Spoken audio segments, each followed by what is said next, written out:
fate of Superman was a relief to Zatanna. During the regime, she and Dr. Fate had taken advantage of Superman's vulnerability to magic and turned the Tower of Fate into a sanctuary for Superman's enemies. She had saved many lives, but years of subterfuge weighed heavily upon her. After the regime's downfall, Zatanna was instrumental in restraining metahumans during their trials. But when a jury recommended the death penalty for the more immutable defendants, Zatanna intervened. She took the prisoners to the Tower of Fate. There they would remain, incarcerated, but alive. There was no shortage of vendettas during Superman's reign, and no shortage of bounties for Lobo to collect. He became one of the richest men in the universe by assassinating those who ran afoul of the High Counselor. Lobo's already massive ego inflated along with his rising wealth. Lobo searched for an assignment worthy of his abilities. With so many super-powered beings already dead at his hand, however, bounties were scarce. Lobo decided to use his wealth to create his own ultimate contract. He would kill the denizens of New Genesis, home of the new gods. Banishing his friend and former teammate Superman to the Phantom Zone was difficult for J'onn J'onzz, but necessary. As the One Earth regime had formed, J'onn, ever the outsider, had chosen to watch from a distance to bide his time. He assumed the form of an Atlantean and served as royal archivist. Aquaman little suspected that his trusted subject's uncanny ability to gather news of the surface world was the result of telepathic powers. When J'onn learned that heroes from a parallel dimension were aiding Batman's insurgency, he assisted as well, leading rescue operations in Metropolis and Gotham after Superman's rampage. In the post-regime era, the Martian Manhunter continued to serve his adopted world, gathering the next generation of heroes to form a new Justice League. With Superman's regime toppled, new governments formed to take its place. New governments meant new customers for Deathstroke, and business was booming. Soon there were more assassinations to carry out, revolutions to aid, and unrest to create than he could manage on his own. The One Earth regime's elite troopers, having committed atrocities in Superman's name, had gone into hiding from a populace bent on revenge. Impossible for most to find, but not for Deathstroke. Recruiting these renegades, he formed the New Titans, the world's premier political assassins. A win against this world's Superman was greatly satisfying, but its aftermath would be sweeter still. Luthor had traveled to this dimension to convince its residents that he was their Luthor, who had miraculously survived the High Counselor's globally televised attack on him. Beloved before, the triumphant Luthor was now worshipped. He was elected President of the United States, but soon looked to further consolidate his power. Free of the Phantom Zone at last, Zod's first order of business, Superman's defeat, had been accomplished. Now his revenge could be fully realized. His time in the Phantom Zone had allowed Zod to learn its secrets. He had even learned from one of his fellow residents how to call forth small pockets of it at will. After introducing Superman to its mind-numbing emptiness, Zod claimed the High Counselorship and began to rebuild Earth in the image of mighty Krypton.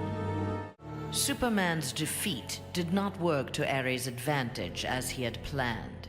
The heroes of the parallel dimension helped this world's Batman build a conflict-free utopia that left the war god famished.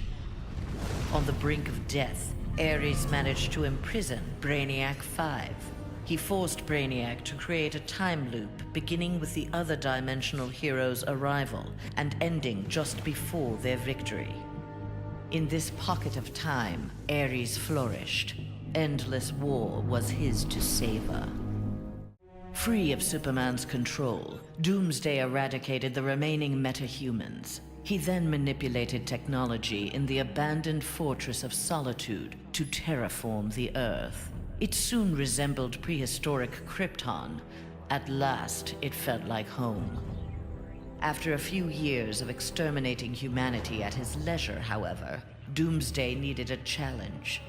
Having assimilated Superman's ability to fly, he headed for a nearby space sector. He had heard rumors of an opponent worthy of his attention, a Caesarian mercenary with a taste for violence. Doomsday was eager to meet this Lobo in battle. Killer Frost reveled in her victory, but her overconfidence betrayed her. Seizing the opportunity, agents of Star Labs captured her. Their scientists harnessed her freezing power in order to fortify the world's polar ice caps. But Star Labs underestimated Frost's abilities. Turning on her captors, she froze their facility and eventually the entire Western Hemisphere. The survivors now struggled to overthrow the self-proclaimed Ice Queen. After Superman's defeat, Cyborg led the assault on the Fortress of Solitude to flush out remnants of the High Counselor's regime. The fortress was well defended, the battle intense. Cyborg was forced to use unfamiliar Kryptonian tools to make repairs to his damaged cybernetics. Enhanced with the alien technology, Cyborg found he could communicate with Superman's androids and order them to apprehend the opposition. With his army of super androids, Cyborg will bring justice to the world. After the fall of Superman, Green Arrow visited the Star City of this parallel Earth. His counterpart was one of the first heroes to fall in the battle against Superman, one of the first to object to the Man of Steel's new tactics and reasoning. A memorial erected in Star City's Orchid Bay served as a reminder of the need to fight oppression regardless of the odds. There, Green Arrow found that one citizen wasn't content to memorialize Oliver Queen in stone. With Green Arrow's training, a new archer, dressed in crimson, took up the fallen hero's mantle. Let Star City's criminals beware. The night belongs to Red Arrow. Though pleased with the outcome, Superman's battle with his duplicate left him troubled. If one Superman could go so far astray, why not another? Preventative measures were in order. After much discussion with his fellow Justice Leaguers, Superman ingested a remote-release kryptonite capsule.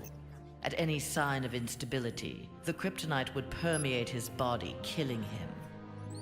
The question of who could trigger the device was solved democratically. Each week, a different Leaguer would take possession of its remote control. Only Batman was denied a shift. Wonder Woman returned home to find her dimension in ruins. Aware of Superman's despotic rule of the parallel dimension, the gods of Olympus vowed to preemptively eliminate the metahuman scourge from their world. Under the direction of Zeus, they hunted down and eliminated nearly all superpowered mortals. All that remained to oppose them was Themyscira.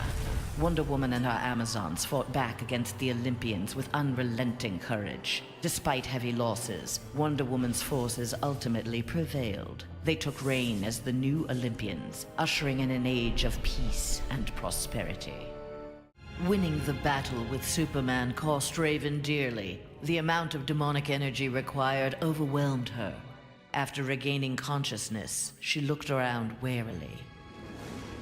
Her immediate surroundings were a hellish ruin. Nearby stood her father, Trigon. Raven had somehow called him forth during her battle. Trigon thanked his daughter. He then summoned an army of demons and set out to destroy the rest of the planet. Victory over Superman was only the beginning of Aquaman's rise to power. Uniting the world's oceans under the banner of Atlantis, Aquaman had a controlling interest in the planet's ecology and economy. His influence did not escape the attention of the world's multinational corporations, who looked to end his reign. Villains lured by the promise of big money to assassinate the King of Atlantis pursued him relentlessly. But Aquaman's popularity served him well. The world's citizens rose up in anger against those who would quell Aquaman's influence. The threat abated. A groundswell of support began for a united Earth under Aquaman's command.